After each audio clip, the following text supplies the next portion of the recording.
Morning. నిన్న temperature చూస్తే ఈరోజు 80 degrees Fahrenheit అని తెలిసింది. అందుకే ఈ ఆవిరప్పడాల ప్లానింగ్. రైట్, ఆవిరప్పడాలకు కావాల్సింది బియ్యం నానేసి దాన్ని రుబ్బుకొని దాంట్లో జీలకర్ర, పచ్చిమిరపకాయలు, ఇంగువ, కొంచెం నిమ్మకాయ పిండేసిన ఈ చావంటారా పేస్ట్ ఓకే, లిక్విడ్. ఇది ఇలా తయారు చేసుకొని ఈ కన్సిస్టెన్సీకి తెచ్చుకోండి. దీనికి కావాల్సింది ఒక డోక్లా స్టాండ్. కమాన్ నా, don't judge my dhokla stand. పాపం అది అటక మీద కూర్చొని ఇప్పుడే దిగింది, సో దాన్ని కడిగి ఓపిక లేదు. But see my plates look awesome. So ఇవి ప్లేట్స్, ఇవి డోక్లా స్టాండ్తో పాటు వస్తాయి. దీనికి ఒక చుక్క నూనె రాసేసుకొని దీన్ని రెడీ పెట్టుకోండి. ఇప్పుడు చేయాల్సింది ఏంటంటే కుక్కర్ లేదా పెద్ద గిన్నెలో కొంచెం నీళ్ళు వేసుకొని దానికి స్టీమ్ రానిచ్చి దాని తర్వాత 1 spoon or 2 spoon depending on the size మీరు దీని మీద వేసుకొని దీన్ని ఈ స్టాండ్లోకి ఇలా స్లైడ్ చేసుకొని, ఓకే, ఎలా చేస్తారంటే let me show you. Okay, stand opens up like this. ఈ స్టాండ్ ఆర్ ఈ ప్లేట్ ఈ స్టాండ్లోకి ఇలా వెళ్ళిపోతుంది.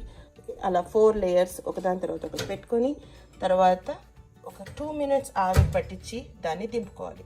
నేను అది చేసేసి మళ్ళీ ఫోన్ పట్టుకుంటాను.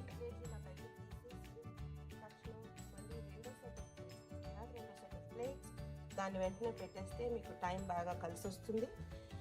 ఇది చల్లారే అవసరం ఏం లేదండి. తీసిన వెంటనే ఇలా కొంచెం పైన ఇలా కొంచెం ఇలా పుల్ చేసి ఏదైనా ఒక స్పూన్తోనో దేంతోనో all you have to do is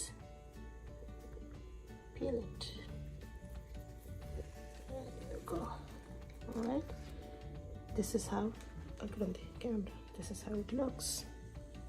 Okay, దీన్ని ఒక ప్లాస్టిక్ మీదో లేకపోతే ఒక బటర్ పేపర్ మీదో దేని మీద ఒకటి ఆరేసుకొని ఇంట్లో కొంచెం గాలి తగిలాక ఎండకు తీసుకెళ్ళి పెట్టేయచ్చు.